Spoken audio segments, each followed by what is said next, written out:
कर्जबाजारी असलेल्या एका राईस मिल संचालकाने मध्यरात्री पत्नी आणि मुलाचा गळा आवळून हत्या केली आहे. त्यानंतर स्वतःही गळफास लावून आत्महत्या केली आहे. ही खळबळजनक घटना अरोली पोलीस ठाणे अंतर्गत घडली आहे. या घटनेने ग्रामीण पोलिसांची तर झोपच उडाली आहे. श्रीनिवास व्यंकट इंडुपुंगटी वय 58 वर्ष, पद्मलता श्रीनिवास इंडुपुंगटी वय 55 वर्ष आणि चंद्रशेखर श्रीनिवास इंडुपुंगटी वय 27 वर्ष सर्व राहणार शांतीनगर निमखेडा अशी मृतांची नावे आहेत. इंडुपुंगटी कुटुंब मूळचे तेलंगणा येथील रहिवासी आहेत.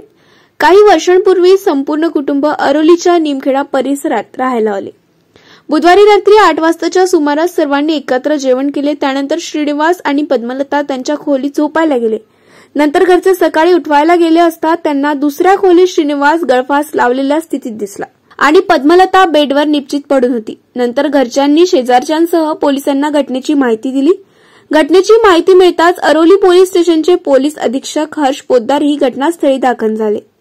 श्रीनिवास यांनी काही वर्षांपूर्वी सारिका प्रशांत पवार नावाच्या महिलेसोबत मिळून भागीदारीत निमखेडा परिसरात राईस मिल सुरू केली होती.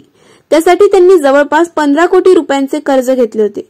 श्रीनिवास यांच्यावर 8 कोटी रुपयांचे कर्ज होते. त्यासाठी त्यांनी त्यांची सर्व मालमत्ता देखील बँकेत गहाण ठेवली होती. व्यवसायात तोटा झाल्याने ते कर्जबाजारी झाले होते. गत महिन्यात श्रीनिवास यांनी कर्जाचा हप्ता देखील भरला नव्हता.